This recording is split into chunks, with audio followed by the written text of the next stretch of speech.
Hello and welcome to the first ProtoCode tutorial. My name is Dead Zodiac, and today we will be looking at and doing a track breakdown of my track called The Fall, featuring Veronica Bravo, which was featured on my ProtoCode EP recently. Here is a clip of it, if you're not familiar with the track.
Okay, so as you can see here, got a bit of a Neurofunk roller there with a lot of vocal and melodic elements to it.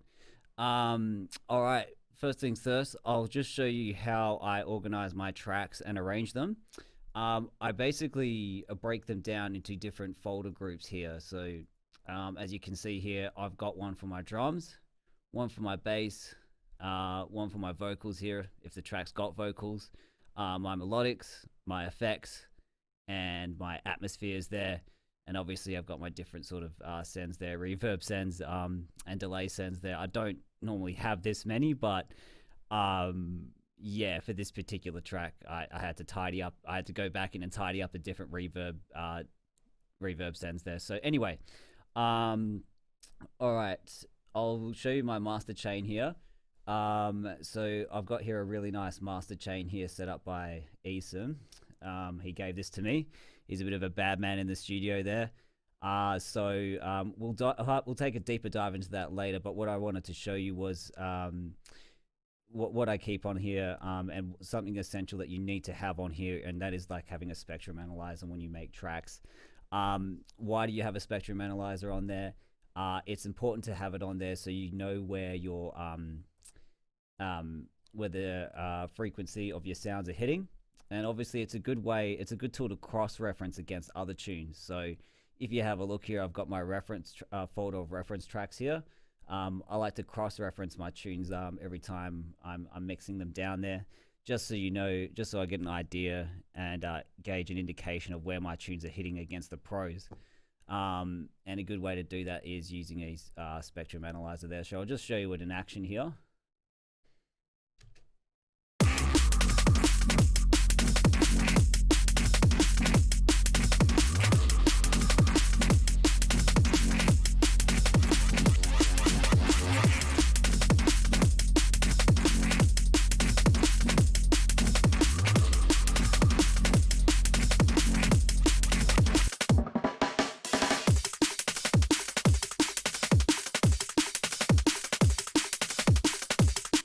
So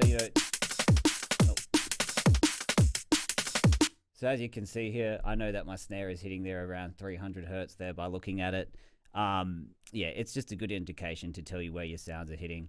All right, we'll go in and take a look at now the different sections of or each different element of the track here. Okay, first things first, let's take a look at the drums here. You got to think of drums as like the backbone of a track. If you've got weak sounding drums, you're going to have a weak track. This is the first thing I pick up on when a lot of new novice producers send over their tunes. You know, you got to think of it as like a human being born without a vertebrae there.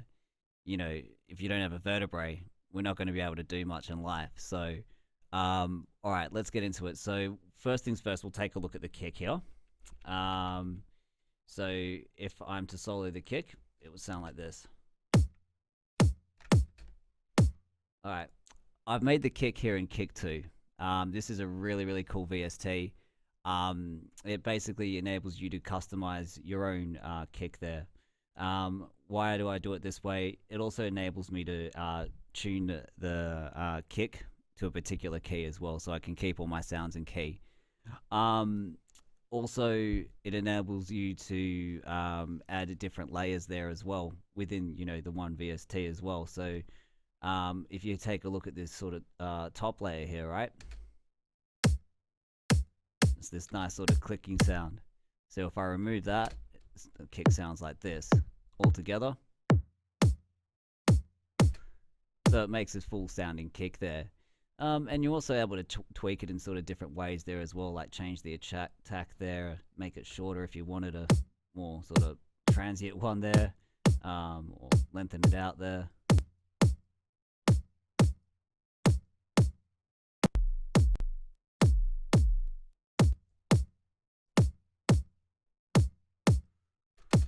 Obviously, I can't go back to what it sounded originally now, but yeah, you get the idea there. And a good way to do it this way as well, like it avoids the whole having to layer multiple samples together. The less channels that you have, the easier your track is going to mix. The easier your track will be to mix down. Also, it avoids things like phasing as well. Okay. Then we'll take a look at the snare here. So the snare is broken down into two parts here. Altogether, it sounds like this. So the top part here was done here in Serum. This is what it sounds like. The nice sort of meaty transient part of the snare here. Basically, the reason why I like to do my snares in Serum here, it's because I'm able to tune them to key. And create different timbres here. So if I'm to play it to you and give you an example.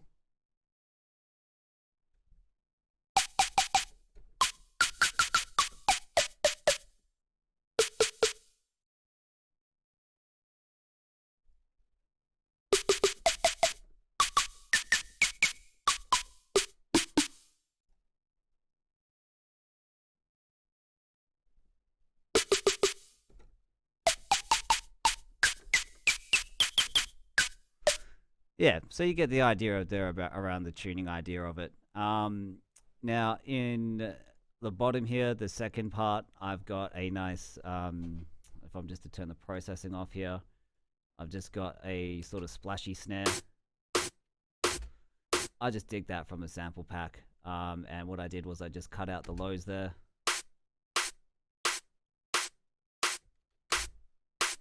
Boosted up some of the upper mids there around 2000 there. And I also added in a bit of EQ there. I cut out some of the sides there because I found it was a little bit too much room in there, and it was a bit too spread out. So, especially when I was looking it through my analyzer, so I cut it out there a little bit there around the 2,800 hertz there, and laid it all together so it sounds like this.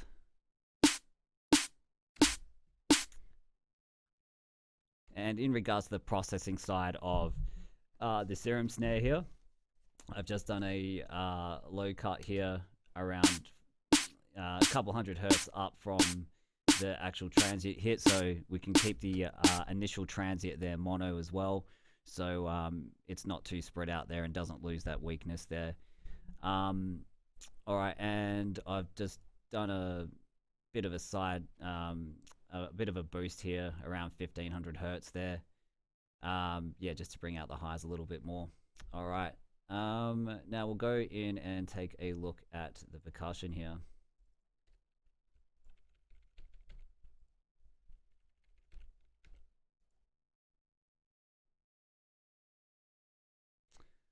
All right, so I've got this nice, so this is what it sounds like, all the hats together.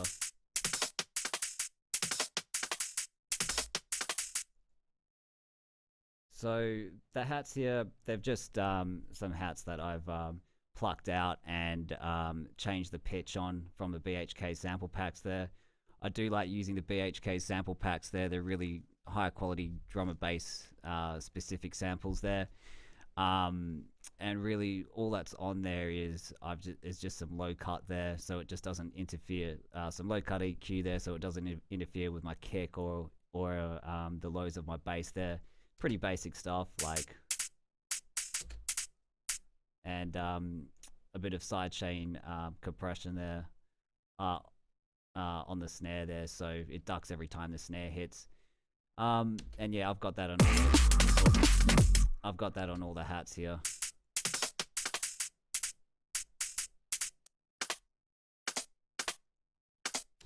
And then I've just got chopped up a break here as well. Again, bit of like EQ there to cut out the lows.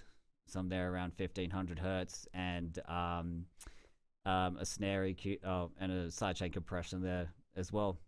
So it ducks every time the snare hits. So, all right, and then this part here, I've got an Addictive Drums break layer, a break that I made in Addictive Drums.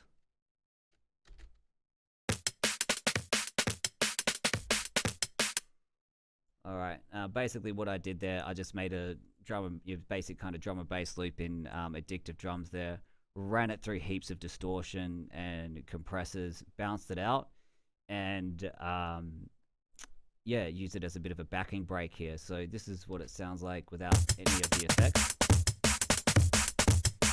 So what I did here is I EQ'd the lows out there quite heavily, some of the highs as well, ducked it around there, around the mids there, just so it's, you know, just so it didn't affect any of the snare or the kick as well, or any of the top part there. So I just really wanted the meaty section of that particular break there, and then I had a bit of sidechain compression there as well, and a bit of transient shaper as well. They're just cutting out the sustain there as well, just making it sound tighter. And a bit of EQ there as well to cut out some of the side there around the mids there. Basically, you know, with those Addictive Drums breaks there, or even with some of those old style breaks, you'll find that there's a lot of room and reverb there, and that's just a good way to sort of tidy that up there and keep it a little bit more centered. All together, the percussion will sound like this.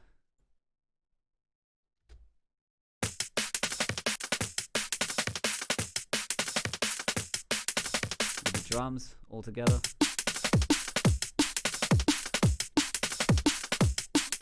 Cool. All right, now I want to show you just a couple more things here with the drums here as well. So I want to show you a cool couple of creative tricks there. So basically, I've got this layer of grainy hats here. In this particular section of the track there, I wanted to add a little bit more interest.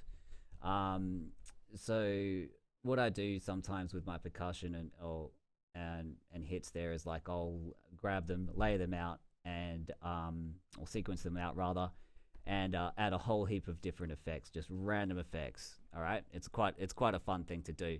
So I'll show you what I did here. So this is what the original sample sounds like. So I grabbed a bit of overdrive here, and then I grabbed this filter shaper, and I just flicked through some of the presets and settings there, and I came across this real kind of groovy bandpass filter here, which did this. I'm like, yep, that sounded cool, and it kind of fit to the groove of the bass line as well. And I added a bit of transient shaper there as well. So just cutting out, just dampening the sustain release time there, and also cutting out the attack time there as well. What I do recommend as well is, on your hi-hats and your individual hits, is that you do fade out the attack there, or you fade in your attacks there, you know, by a good like 10-20% there. Basically, the reason why you do that is to avoid phasing with all your other drum hits, and just to have an overall cleaner mix as well. All right, now added a bit of EQ there just to tidy it up.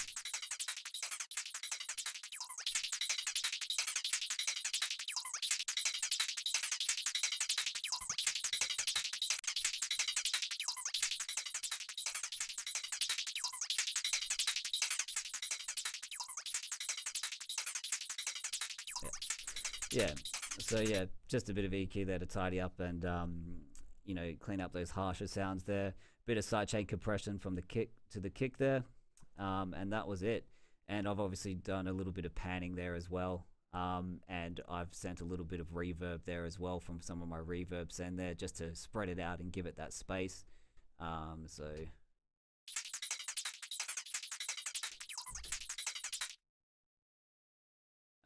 then I've got another percussion layer underneath, which is this here.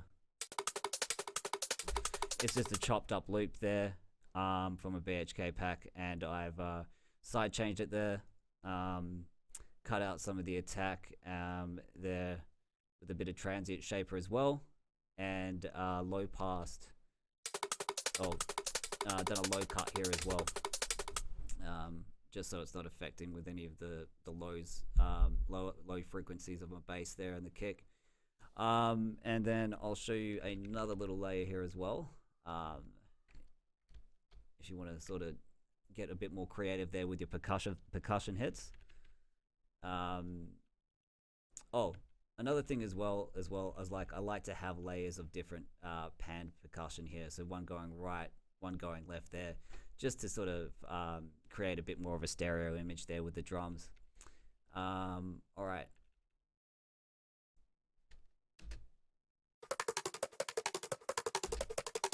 Cool, so I'll show you how I made this sound. So without the effects, it sounds like this. Again, I wanted to add a bit more interest in this section here. All right, so if I'm just to switch everything off here. All right, so I've got here, first effect that I put on here is a granulizer, melodic granulizer. This is probably one of my favorite effects units by them. What a granulizer does, it basically takes your sound and strips it down into multiple different grains. If you think of like a video editor stripping down his footage into different frames, it's the same kind of principle. And what you can do there is you can edit the different grains there and create some pretty unique, interesting delays and effects there. So if I was to show, if we were to go full wet here like this, do something.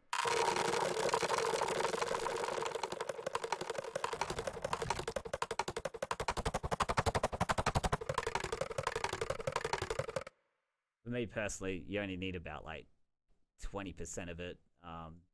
You can get some pretty wild effects there going, and some interesting different sounds there going full wet with it. All right, and then I added some a phaser as well. What that did was just add a bit of a groove to it that fit the actual groove of the bass line. A bit of notch filtering there as well with an LFO. And a transient shaper there as well. So taking out, just tightening it up a lot there, tightening up the release there. I also did boosted the attacks there a little bit because the initial transients were getting lost with all those effects. So, and some EQ there as well there. Just doing, dipping out the sides there around the mids, and boosting the sides and the high mids there as well. And a EQ boost there as well around 3000, just to bring it out a little bit more in the mix. Yeah, bit of sidechain compression there, so it ducks every time the kicks hit. And then we just got the rides here, which is just really just a basic panned ride. Not much here, just a bit of distortion.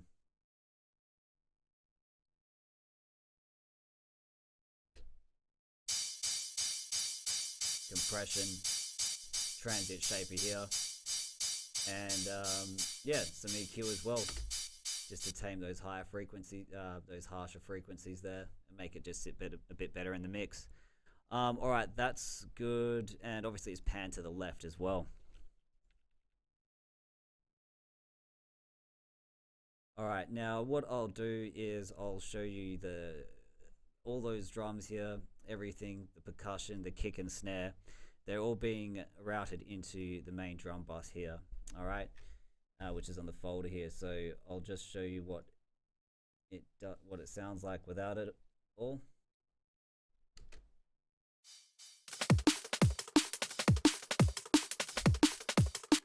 So I've added a bit of a glue compressor here. This, as you can see, I've got a bit of a hard attack, hard release. This acts as a bit of like a parallel compressor. Sometimes you can do this doing it as a send, but I like to do it on the channel here. A bit of trash 2 distortion here.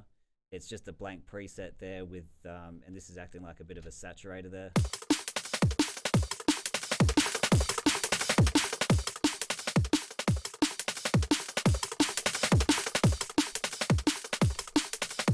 I'm just affecting it to taste there as well. And a bit of EQ there just to tidy up some of the harsh sounds there.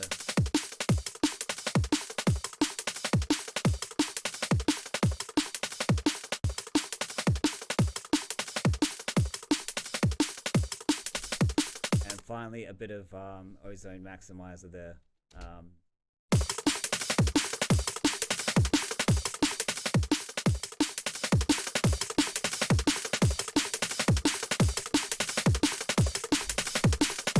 Acts as like a limiter there. Next, all right. Now one final thing here before we get into the bass. This is one of my favorite things that I like to do with my drums here is I like to route some convolution reverb to the whole drum bus there. So see this channel here called Stereo Drums here. I've routed it right there over the drum bus, and it adds like this really nice stereo vibe to your drums. I'll show you, I'll just give you an example here.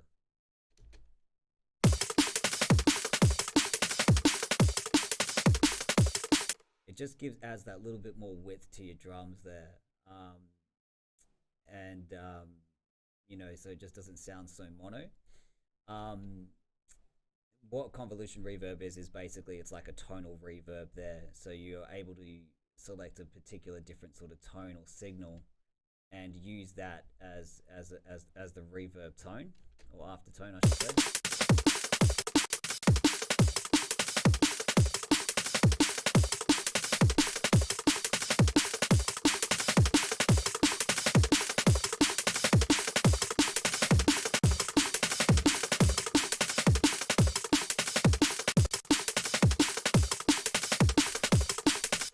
You only want about like 10-20% of it, and you're just affecting it to taste there really. And then underneath that, I've got a bit of EQ there as side EQ there as well. Just cutting it there around where the kick and snare is, just so it's not spreading out my kick and snare too much there. Okay, that's it for drums. We'll move on to the bass. Okay, next section here, we're going to take a look at our bass here. All right, so for this particular track here, I made the bass, the main bass here in Massive. I'll just show you. I don't use Massive too much these days, but for this particular bass, I decided to feel a little bit nostalgic there and use Massive instead of Serum. All right, I won't break down the patch too much because there's like millions and billions of Neurofunk bassline tutorials out there on Massive, so on YouTube. Just if you don't have a patch, just look it up. Just look one up on YouTube and go from there. All right, so I'll just show you what the patch actually sounds like without the processing. So it sounds like this.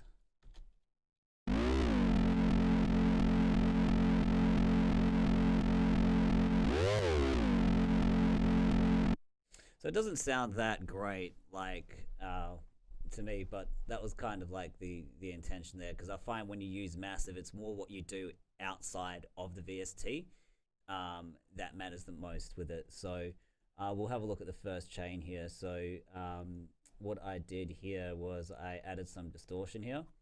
I added a amp here, so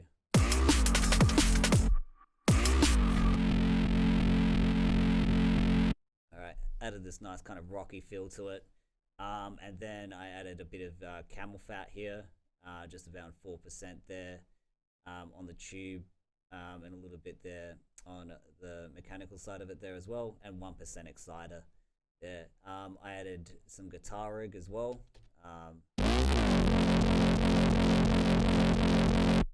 Alright, now I know it sounds a bit like crap at this point, but I was kind of going for that kind of feel there.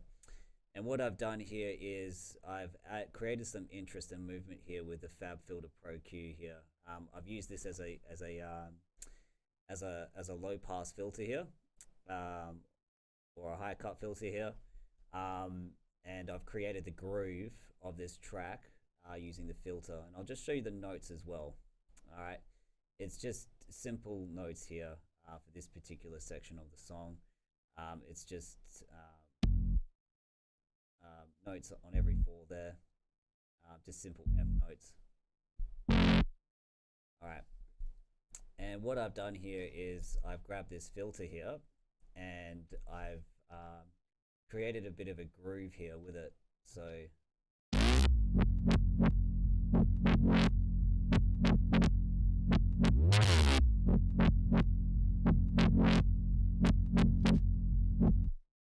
yeah, so I've automated that there and created this sort of nice groovy line here, because it's really cool to do it this way, because you can give off the illusion that your patch has actually multiple notes.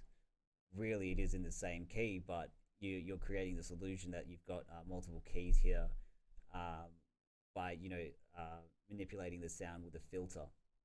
All right, next part is we've got just a bit of EQ8 here, just boosting up the lows there a little bit more. All right, we'll go and have a look at this rack here now. So I like to split my sounds up, bass sounds up with using effect racks here into layers here. So I like to split it up into the 3 bands here: lows, mids, and highs. So if we're just to solo it here, lows, mids, highs. And what's really cool about doing it this way is you can affect each different frequency band a different way. So you can add different distortions on your mids and your highs there, or your lows there. For the lows here, on this particular track, I kept it quite clean there. It's just an EQ there. It didn't really need anything on there, I felt. I'll switch these guys off. Yeah, it didn't really need much there. Then I've got to the mid layer here, and what I've done here is I've added some erosion,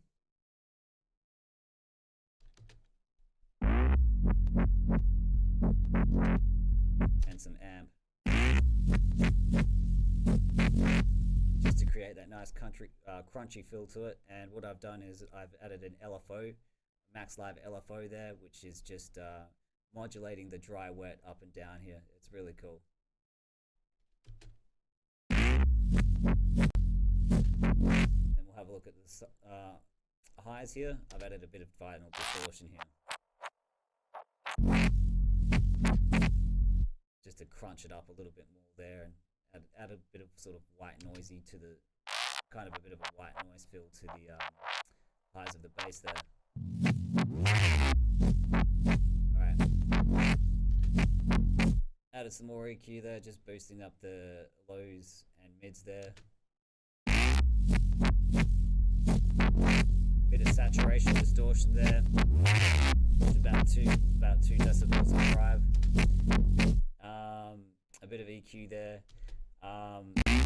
Around 200 hertz there. I found boosting it there added this like really like cool tone there. Like I don't like to boost that much normally, but I was just messing around with it and it added this really interesting tone there. Bit of and after that I've got a bit of EQ there on the sides there. I've just boosted the sides heavily around 3000.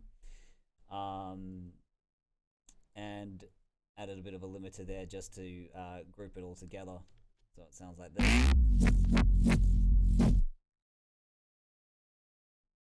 and then a bit of EQ here, just tidying it up. Just ducking it around there around 2000s and boosting it up there around 10,000 there to give it some more presence.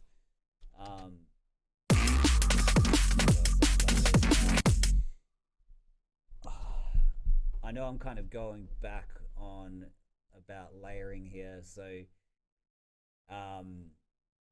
but I felt it needed this particular patch needed to be layered multiple times. So I've then pretty much taken this mid bass here, the main bass here, duplicated it into a high and sub. So I've given it each its own frequency split here. So I've just got the high here. I take a look at that, the high layer here. It's just only doing a subtle amount of difference. Just cutting out the mids there, and I've added a bit of chorus. That's pretty much what I've done there for the high layer there, just to help spread out the tops of the track a bit more. So if we play it together, it's like this.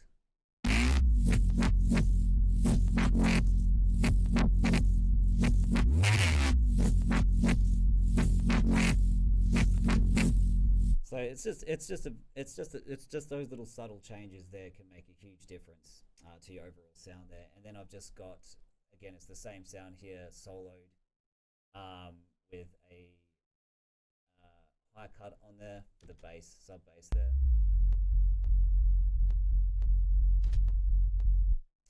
All right, so that is the main bass line there. Let's take a look at the other parts of the bass here. So next part of the track here, part of the bass here I wanted to show you was the bass edits here. What I like to do is I like to resample my bass sounds into samplers there, or bounce them out into audio and resample them there. My choice of sampler is Contact. I've been using it for years here. I'll show you this sound.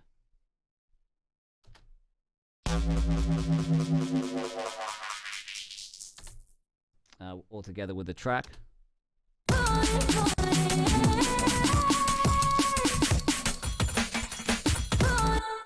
All right. So basically what I've done here is I'll just switch everything off here. Yeah, I've grabbed a sound that I made in Serum there earlier on, and I've whacked it in here and created different sort of loop points there, and different start points and end points of where I want the to sample to start from. So I'll just give you an example here, you know.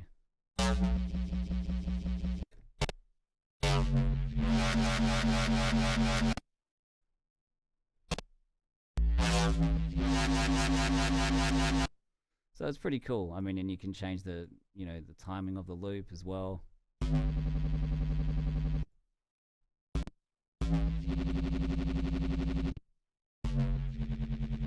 I mean, that's like, you know, the basic sort of things you can do there in Contact there. There's multiple like unlimited things you can do. So all right, what I've done here in regards to the processing of it is I've split it in. I've used some Trash 2 distortion there, and split it into 3 bands. Trash 2 is a great VST there for multi-band distortion. So it enables you to, again, like, you know, affect the different frequency ranges there and add different styles of distortion to it. So you've got here, I'll just show you, I'll just give you an example. So I've got here the lows.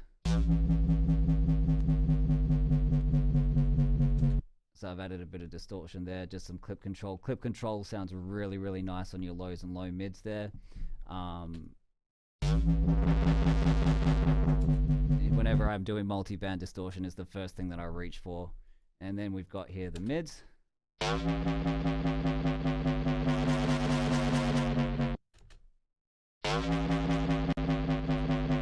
And you know, I'm just distorting each band to taste here, and then I've got the highs here. I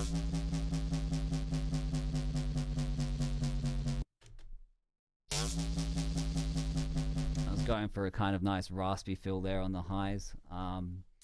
So all together it sounds like this. All right, and then I've got camel fat here, so a bit of filtering there, a low pass filter there with some res on it.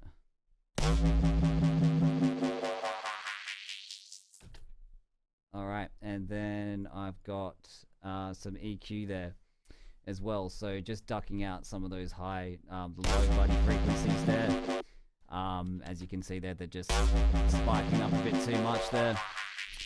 And I've done a bit of a low dip there around the sides there, because when this original sample that I made in Serum, there was a lot of unison and chorus used, so it was just spreading it out a little bit too much for my taste, so I just dipped it out there.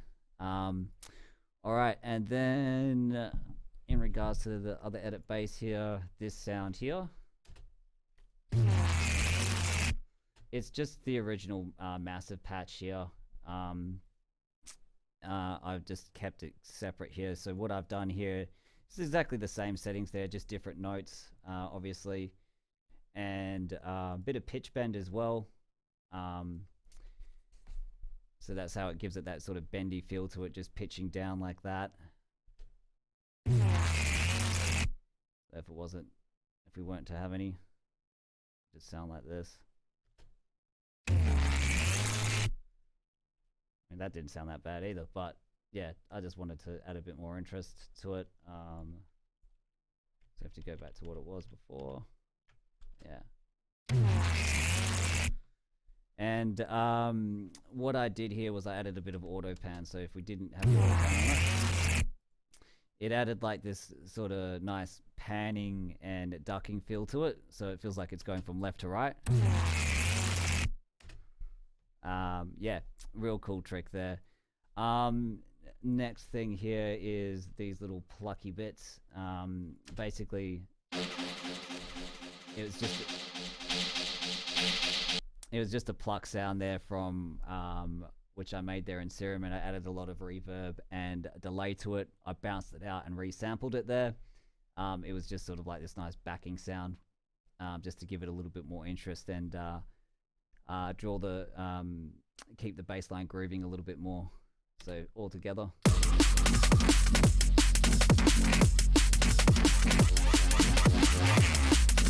And again, this sound here, it's pretty much the same pluck sound, just because what I do there is I just do like I bounce out multiple different versions of a particular sound with different reverb settings there. And yeah, all I did was just literally hit R, and it just reversed the sound. So if I was to do it to that top one here, it's reversed it. It's not showing it, but I don't know why. Oh, there it is. Yeah. But yeah, so one thing that we'll show you that what makes this one different and unique is this cool little reverb whip and trick that it does.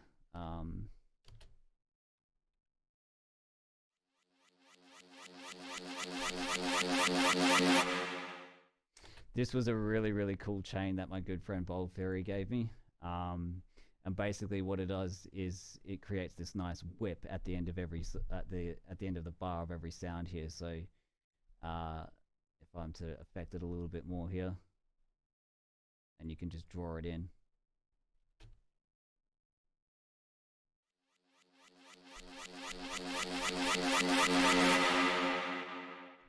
Yeah, and you can create some pretty cool sounds there. I'll leave this effect rack there in the YouTube comments for you guys to use. It was passed down to me, so I'll pass it on to you guys. All right, cool. So that's almost done there for the bass there. So what I'll do is all the channels here are routed into the huge folder bus here, and it's got a bit of glue compression on there, and some sidechain compression on there. So I'll just give you a demonstration of what it sounds like without it all.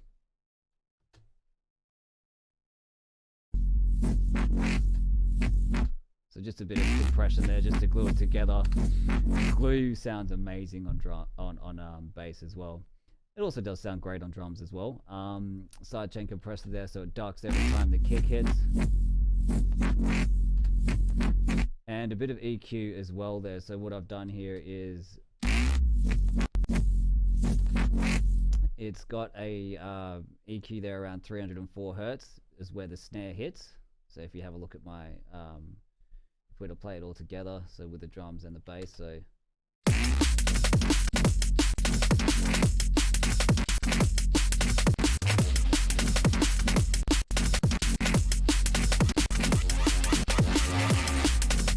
So yeah, there around 300 there is where you could see my snare hitting. And I've just done a really nice like tight notch there so that snare transient can just poke through a little bit better. And then just a boost there around 2,300 just to bring it out a little bit more there. I like to boost my mids there around the 2,000 hertz region. Yeah, just because it just helps brighten the mids out a bit more, especially on your bass lines there. All right, that's it for bass. Yeah, we'll move on to the vocals next. Okay, so the next part of this tutorial is we're going to take a look at the vocals here. Before we get stuck into them, I think rule number one when you are working with vocals and vocalists is to make sure that you are working with a vocalist that has got a lot of good recording experience there. I'm very blessed to work with Veronica, who has had a lot of professional recording experience there. Because all too often is, there's been times when I have received vocals from a from a vocalist there, and it's just badly recorded. It's really badly gain staged. There's a lot of noise and other elements going on in the background there, and yeah, it just doesn't sound good. And there's no way that you can, as a producer, that you can go back in and fix a bad recording. Like a bad recording equals a bad song. So and that applies not just for vocals but all instruments as well. All right, so we'll take a look here at the main chorus here.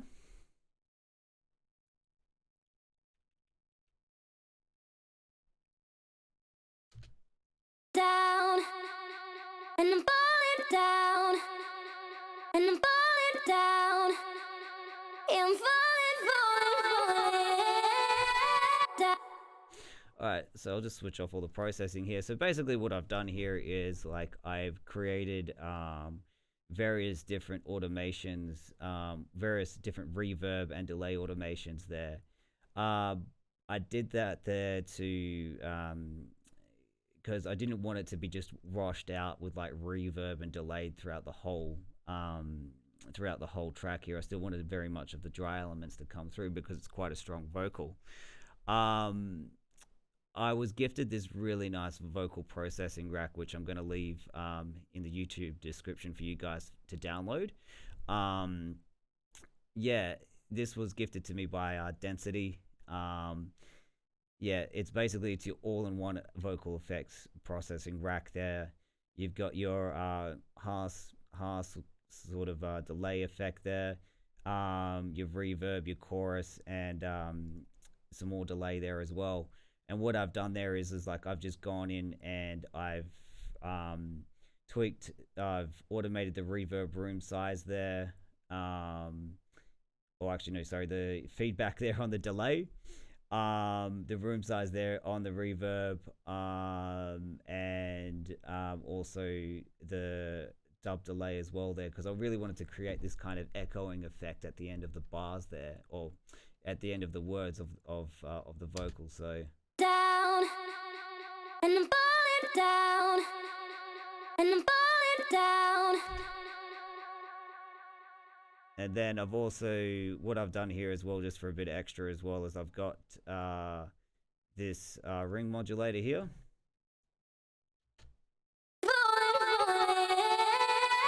Down.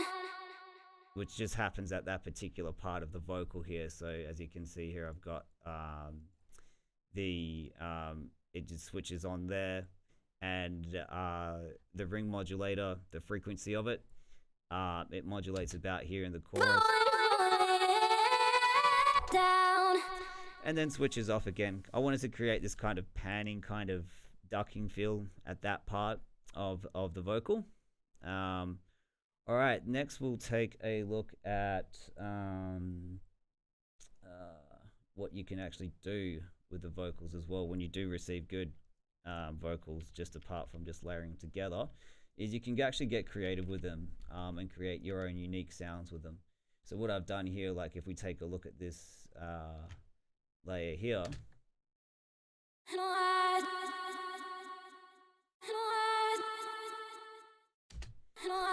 what I did here was I just grabbed her vocal here and I created, I bounced out different versions of this particular part of a vocal, time stretched it, and added different reverb and delay effects on it. Or sorry, added different reverb and delay effects on it, then bounced it out, and then time stretched it and transposed it, and I got this, created a nice sort of groove here.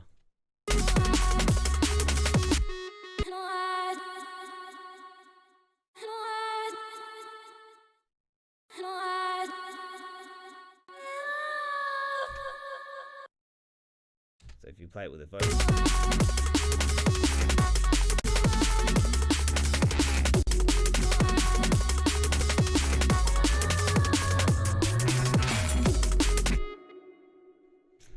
all right, and then if you take a look at the other things as well with getting creative with vocals here, is like if you look at this particular sound here,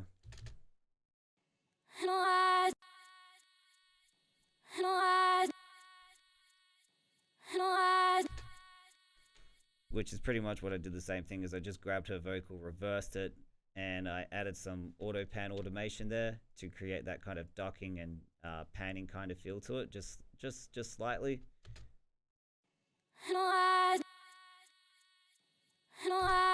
Just modulating the rate there as well, and I've also added some mid-side EQ as well there, just to keep the lower part of the vocals a little bit more mono there, so it doesn't lose power. And then what I've done here, this particular sound,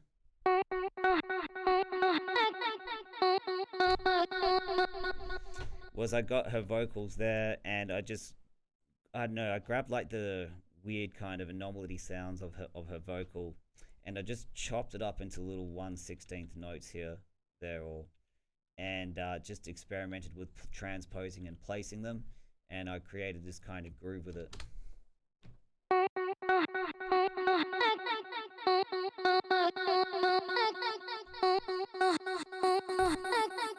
So all together with that.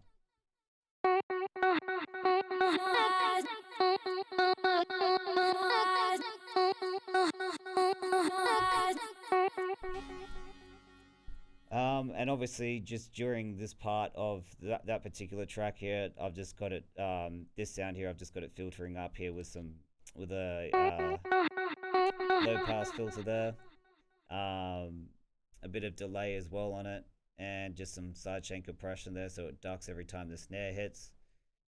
And yeah, just a bit of EQ there, just cleaning up the lows and just ducking there around 10,000.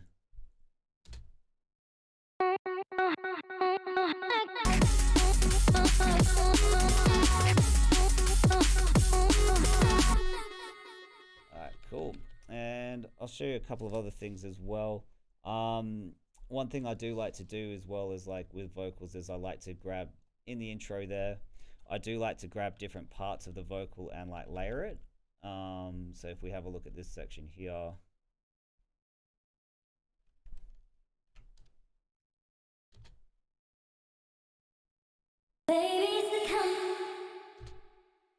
so what I like to do is like I'll just chop up different parts of the vocal and just create these different reverb layers there. I was going for a bit of an eerie vibe in the intro, so I wanted to try and match that. So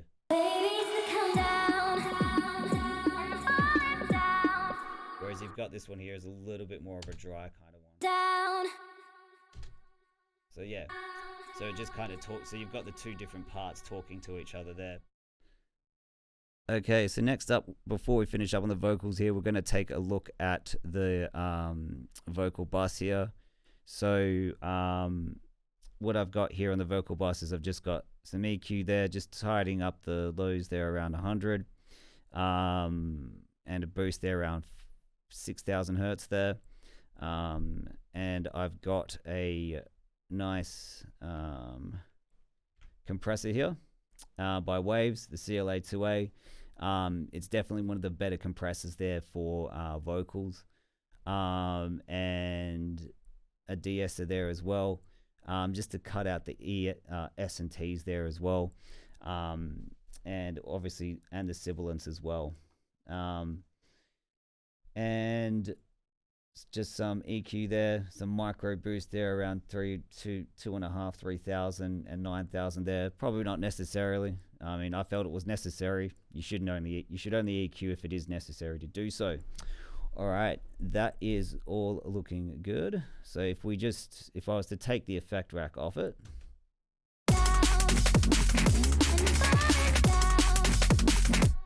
and put it on.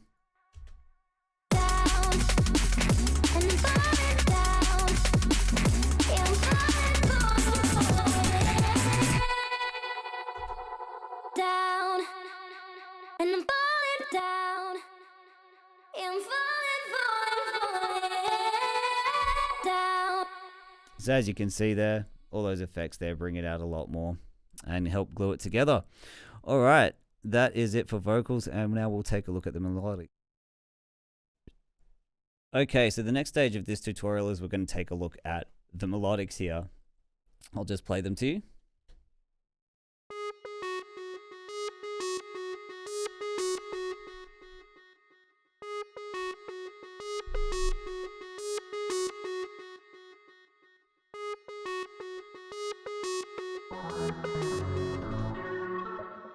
So we'll take a look at this sound here. It's a pretty simple, nice trancey sound. I made this sound in Silent here. If you have a look at the notes, it's honestly just simple 2-note.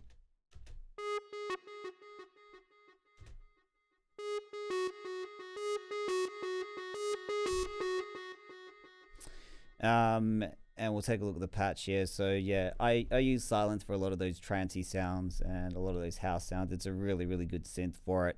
It's very clean, very warm. This particular patch had a bit of a delay on there, so it sounded like it was creating more notes than just the 2 notes. If you'll find that if you do put some delay on those sounds, it gives that illusion that there's more notes that are being played. All right, and we'll take a look at the processing of it. So what I did here was I added some Trash 2 distortion. So I'll just play you with it on. And what I did there was like I automated like the different stages of the distortion and the style and the mix of it there. Basically I just felt like doing it that way, it added a little bit more interest to the sound without destroying it too much. So if we just listen to it,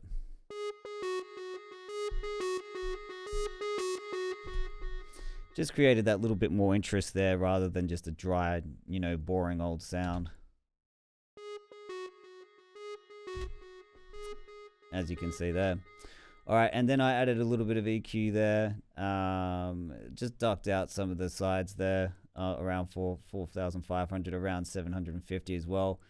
Low passing it there just because it was just sounding a little bit too roomish. Boosted there around 3,400 and did a low cut there at around 150. Just to clean up the lows, and there's a bit of a low pass automation on there as well.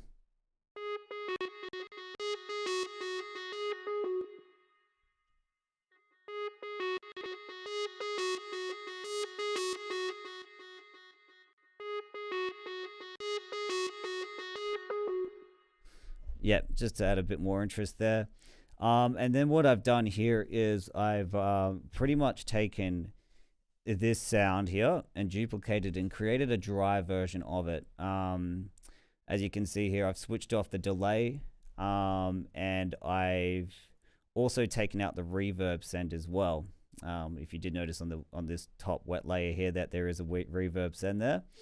And the reason why I've done that is because sometimes when you do drench some of these sounds and reverbs and delay, it can sound a little bit too distant, and it does lose that impact, and it just sounds like it sits in the background too much. So if you play just the wet version on itself and together with the dry version,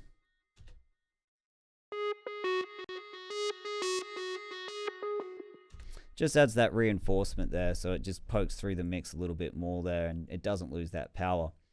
And then what I've done here is I want to show you another cool trick as well, in regards to how I made some of the intro melodies here. So if I just play this one to you.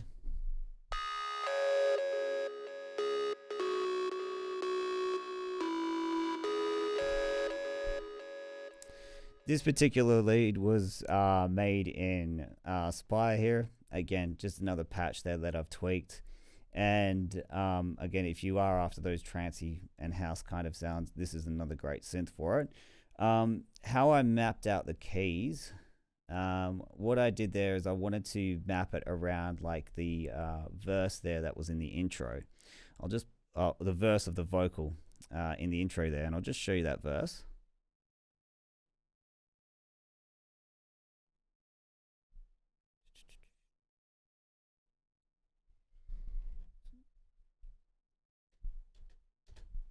Cry myself to sleep while you're killing me.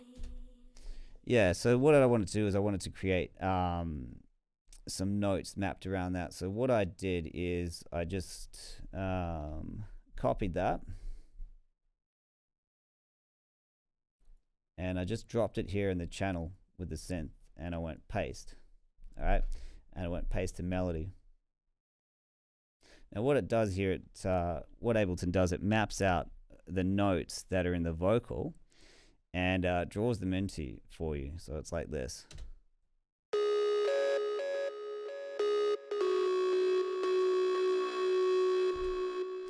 It doesn't do it like 100% accurate, but I did have to go in, and I had to, you know, go in and chop it up so it just so I felt it fit around the vocals. But it's a good starting point there.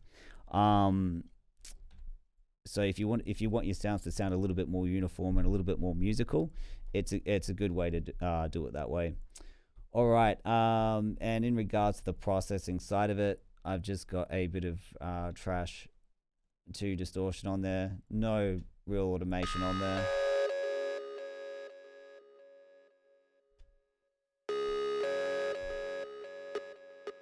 A bit of EQ there, just low side cuts there, chopping out the lows, boosting it up there around 5,000. Sidechain compressor as well. Well, actually, it's not sidechaining anything right now. Just a bit of EQ there just to tidy up some of the harsher bits.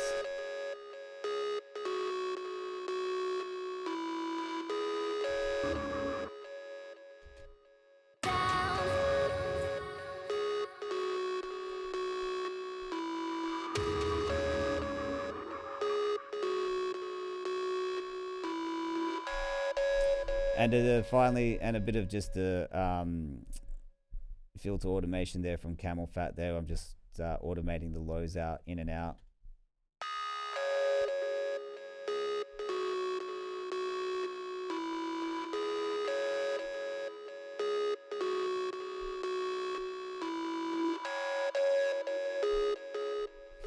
So yeah, that's about it for the melodic side of it all.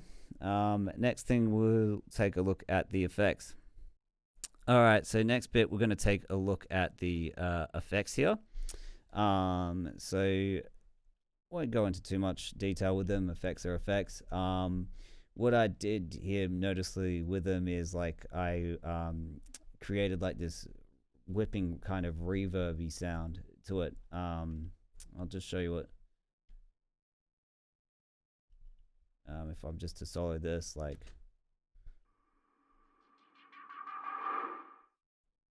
so notice how there was like a bit of an aftertone there. So I got given this really cool effect rack from Bold Theory.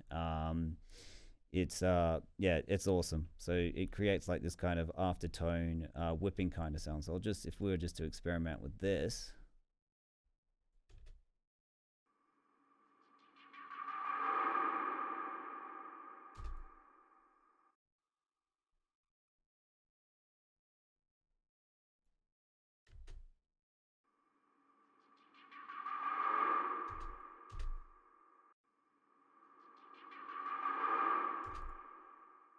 Yeah, so as you can see, I'm just automating the chain up here, and creating this really cool, like nice tail there at the end of every bar. So if I'm playing it from here.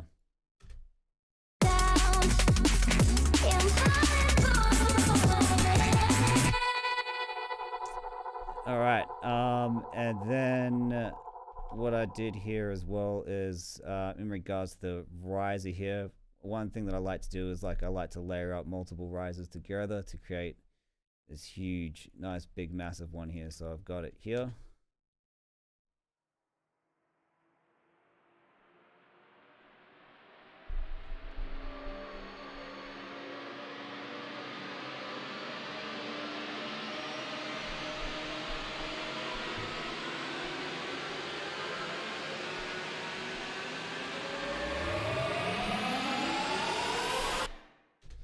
So yeah, as you can see here, it's like bounced off into three. I've got three different riser parts and just layered them on top of each other to create more interest, and got different reverb sends on there. I've got quite large reverb sends.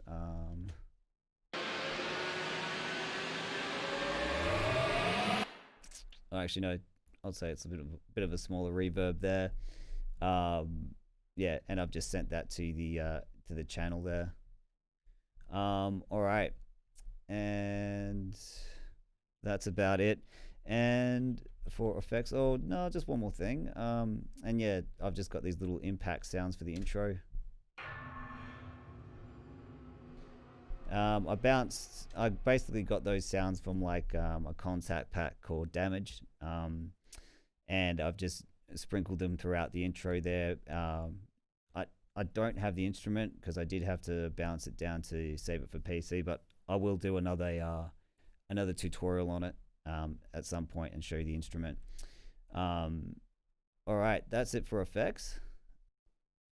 Okay, so the next part of this tutorial is we're going to take a look at the atmospheres here.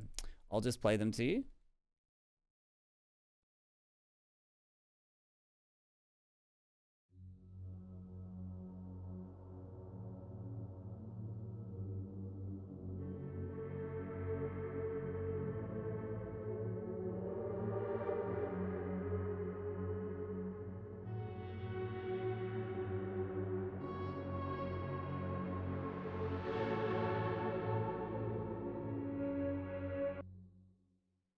All right, so we'll take a look at this sound here.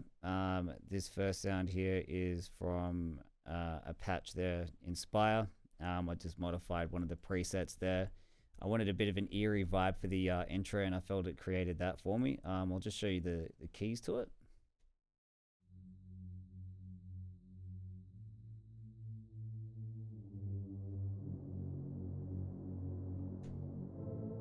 So it's just a combination there of half chords and single notes there, and even some chords layered over the top of each other there.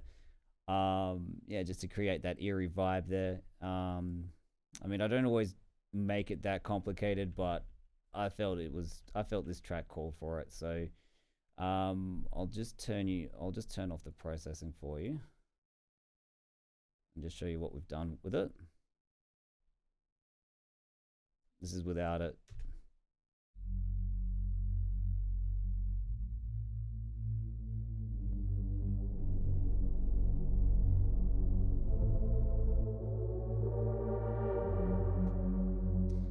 And I've also got the low pass filter on the actual spine here, just creating some different movement here, and a bit more interest there. So just cutting out the bits that I want and don't want there. So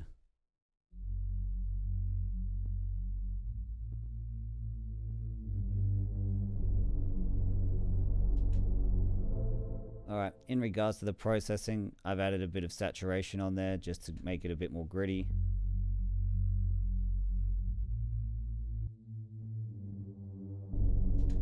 And because of that saturation and also this patch, there's also quite a lot of low coming through.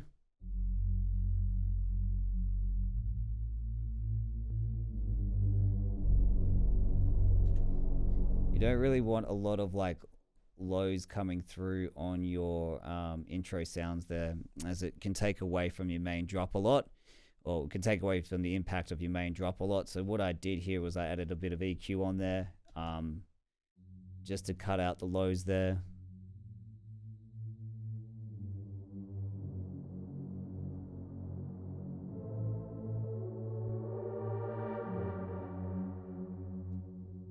And a little bit more EQ as well there, just cutting out the size there. So yeah, it's just so the lows of it are a bit more centered, and also just taming the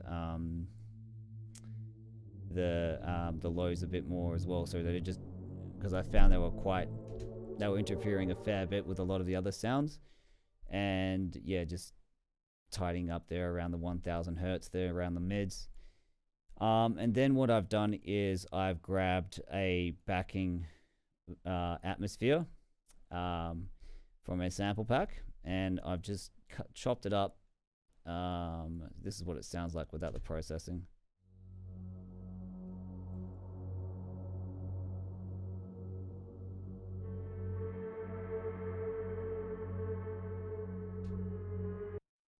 So, and what I've done there is I've just added a low cut there around 170. Cut out some of the mids there.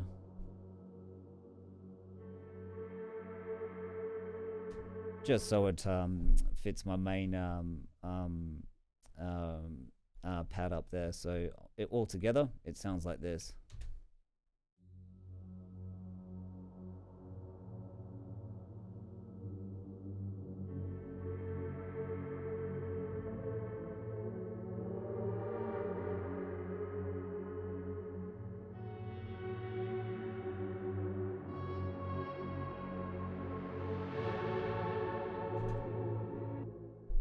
All right, and I'll show you this last sound here, which is just this nice eerie kind of vocally sound.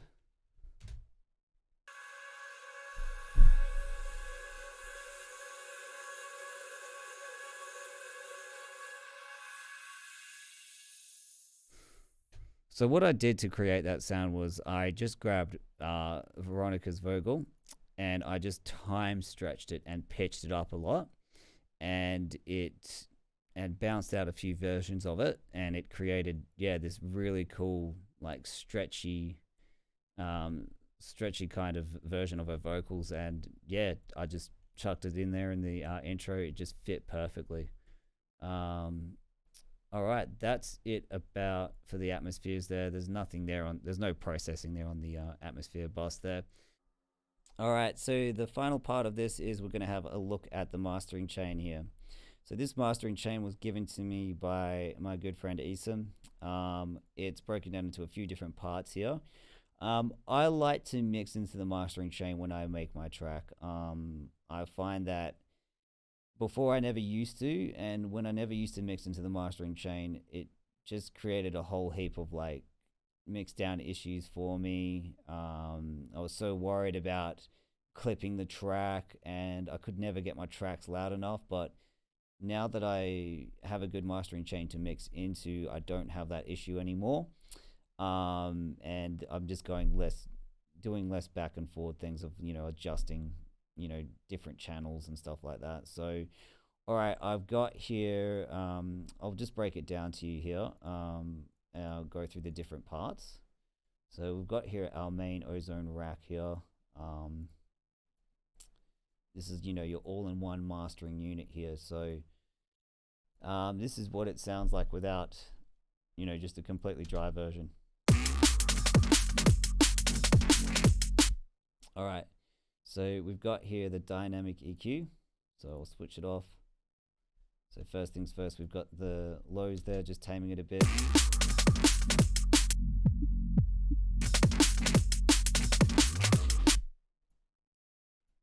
yeah.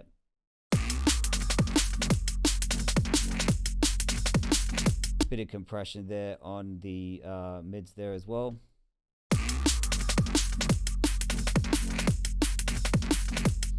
All right, now notice how we get up to the upper mids there around the 5,000 kHz there. Now, as you could feel there, the frequencies were quite loose and around 5 kHz. So where a lot of your hats sort of sit there, and squashing it around there has just tightened it up a little bit. And we'll go with our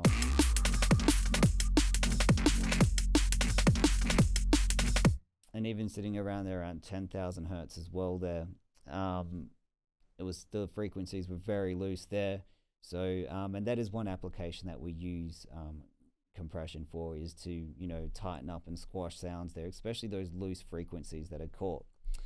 And we've got here your a bit of mid-side EQ here. So we've got just boosting there around, a bit of mid boost there around 1,000. Sides there at about 2,000, so we're just spreading out the upper mids there a little bit. Some ozone imager there as well, so just to adjust the stereo image of the track here. Again, this is very much to taste here, so so I've got just ducked out the stereo image there on the lows a little bit there, because you don't really need any stereo out there at the lows. Up there around in the mids a bit. And I don't always do this, but I did have to drop it there around 2K, as I felt it was being spread out a little bit, and boosting up there around the 10,000 hertz region there. All right, and we'll have a look at the ozone exciter here. Now, this is probably like one of my favorites from Ozone in regards to processing units. I do use this on other channels as well. Not just my mastering unit. Yeah, what the exciter does there, it adds a bit of harmonic distortion to your different bands. So it's like, in a way, it's like another, it's like a multi-band distortion unit. So, but just does it very subtly. So we'll have a look here. So I added a little bit there on the lows, just to boost it up a bit. Didn't feel the need to add any on the mids there. I added a little bit there around 5,000.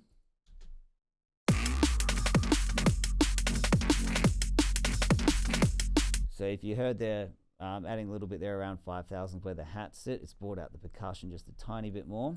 And then I've added a lot there around the 10,000 hertz.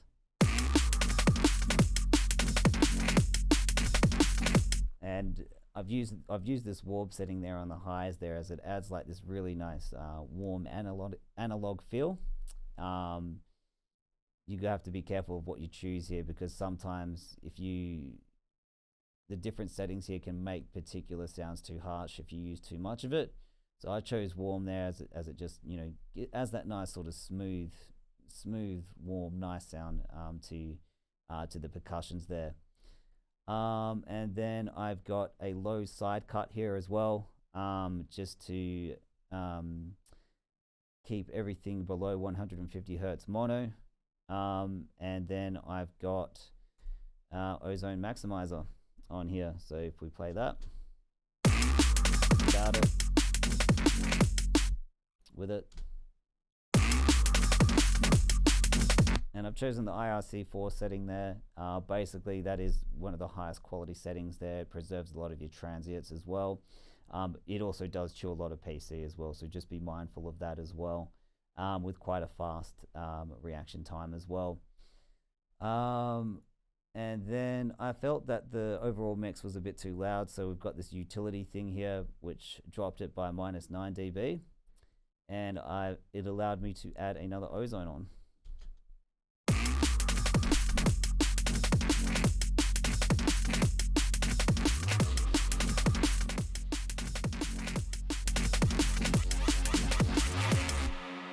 Alright, cool. And I still felt it was a little bit too quiet. So I've got here this limitless, this multi-band limiter here.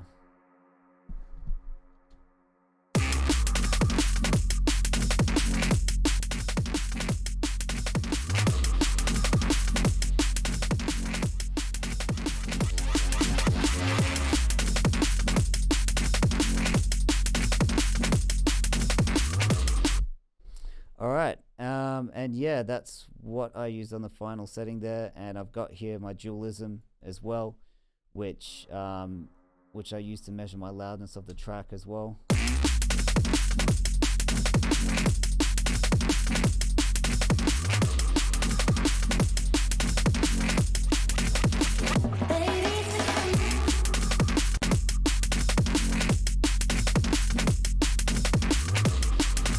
I like to measure my tunes by RMS, so I know if it's sitting around -5 RMS there, it's loud enough.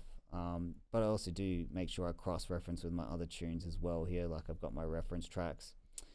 All right, well, that's it for the tutorial today. And thank you very much for watching, and I hope you guys got something out of it. Please do grab your effect racks that I've left in the YouTube description there. And if you guys did enjoy this tutorial, please do hit subscribe, because we will be doing more. All right, thank you. Dead Zodiac signing out.